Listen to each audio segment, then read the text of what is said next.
Hello everyone, in today's video I am going to show you how to fix screen not responding to touches in Realme Neo 7X. So let's start the video. First of all, remove your screen protector and update a new one protector.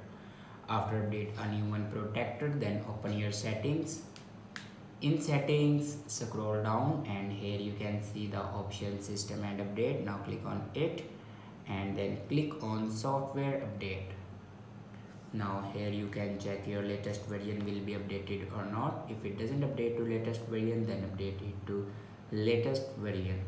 After update a latest version, then go back to your home screen and restart your device.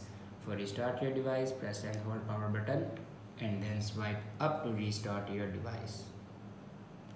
After doing these steps, your problem will be fixed. I hope this video is helpful for you. Thanks for watching.